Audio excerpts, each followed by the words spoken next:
There are several plants that have become all but invisible due to their sheer ubiquity and the fact that they can grow in less than desirable places. Dock is one of those plants. A colonizer of empty lots, a squatter in industrial gravel piles, a roadside inhabitant, and a pasture weed. For years, its subliminal association with unpleasant places like dirty alleyways or dumpsters kept me from trying it. But when I moved to my land, I found myself surrounded by lush, leafy greens as far as the eye could see. It was Dock, there, patiently waiting for me to shed my industrial associations and finally see it for what it is. A tough as nails, generous plant that offers mild tasting leaves and more during multiple harvesting seasons. Sorry for judging you, buddy. Now in this video, I'll be focusing solely on curly dock, Rumex crispus, as it's the species I'm surrounded by and generally the most widely abundant in the United States. There are several estimable species of dock to forage, however, including field dock, narrowleaf dock, western dock, and patience dock. All docks are edible, but you'll find that some are tastier than others. Patience dock is apparently the most delicious of them all. I have yet to find one myself to verify that claim,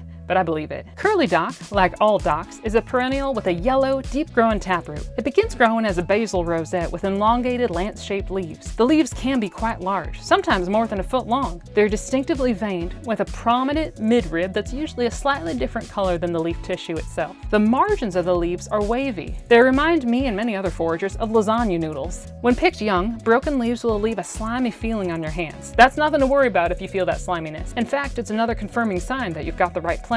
Now, dock is usually found in sunny, moist, and somewhat disturbed ground. That's why it's so ubiquitous with construction sites or agricultural ground. On my land, dock plants are most prominent around the areas I frequent, the chicken coop, all over the gardens, and the footpaths. They get more sparse the further they are from human activity. Now, from coast to coast, you'll likely find a dock that's either native or introduced, so finding it shouldn't be a problem. Dock takes several forms throughout the growing year, and knowing them all will give you something to harvest from spring to fall. Now, in the spring, dock will form a rosette of leaves, springing from a central point. These will be some of your biggest handfuls to collect and the most tender greens. In the late spring, dock will start to bolt, sending up a flower stalk. Leaves will still form along the stalk, but they will be narrower and far smaller. At this point, the leaves around the base might have grown over a foot long. The flower stalk will change to a loaded, coffee-brown seed head during the hottest parts of summer. After the abundant, somewhat pyramidal seeds are fully ripe, the plant starts to die back and wither. But we're not done yet.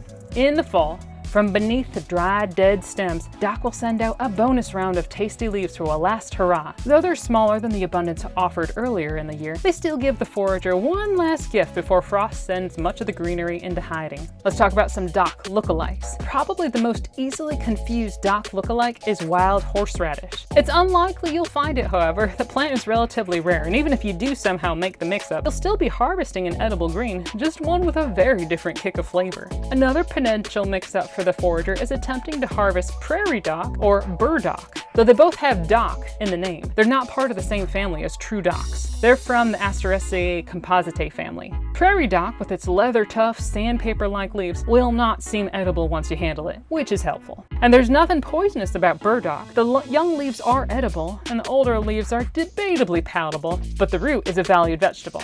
Let's talk about harvesting dock. We'll start with the leaves. Dock leaves are a bit different in shape and texture throughout the growing season, but edible at all times. In the spring, the unfurling new leaves are choice pickings. The most tender leaves will be the ones that still have crimp marks running lengthwise along the surface. They're usually the leaves many foraging books tell you to pick. Some folks like to eat them raw, but I always cook dock, and because of that, I would recommend that you not skip the bigger leaves. They may look coarse and tough, and maybe they're a bit bitter in a salad, but I have found that they cook up nicely as the smaller leaves with no trace of bitterness. The stems can be hard to chew, so I usually harvest these by stripping the leaf tissue off the center vein. Now, dock is so prolific, hardy, and common that this rough handling won't do any harm to the plant population as a whole. At the peak of the season, you can collect a huge bowl full of dock leaves in record time. Now, in terms of food output, I found that dock is pretty much second only to pokeweed in the amount you can collect and feast on through the spring. What a gift! Let's talk about the flower stalk. While still tender and not yet blooming, the bolted stalks of dock are also a good vegetable. Samuel Thayer recommends stripping the leaves and peeling off the tough outer layer, but I admit I happily chop it up, leaves and all, and include it in my stir-fried greens. And the seeds. Now, in my personal experience, dock seeds are just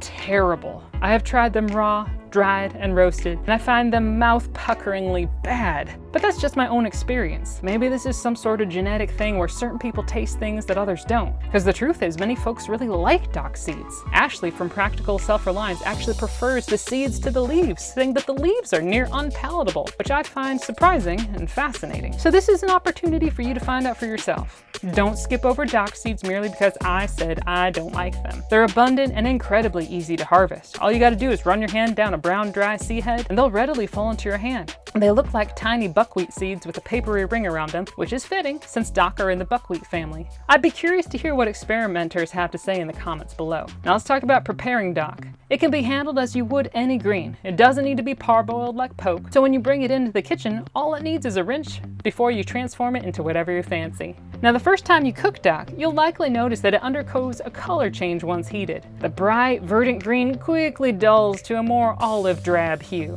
For those who value the nutrition and taste of dock more than its appearance, this isn't a problem. But for the forager who has to cater to pickier tastes, it may be best to cook dock with some other bright colored vegetable to jazz it up. I often mix dock with bright violet greens because they're abundant at the same time, and violets tend to stay green when cooked. Now on a typical day, I usually gather a big pile of dock greens and tender stalks and saute them with onions, garlic, and salt. A simple preparation like this makes it easy to eat your greens nearly every day. But if you're looking to try dock in some different ways, I humbly recommend you check out our earlier video on some creative and tasty ways to use greens. Dock fits perfectly with any of the recipes I shared there. Now, though I once shuffled dock into the trash weed category of my mind, I'm so glad that moving to my land allowed me to see the folly of my ways. I am thankful to have met this incredibly generous, multi-season plant, and it has been a part of my menus ever since. I hope that you too can get acquainted with it yourself and enjoy the nutritious deliciousness waiting for you at the side of the barn, the garden, and the path along the way.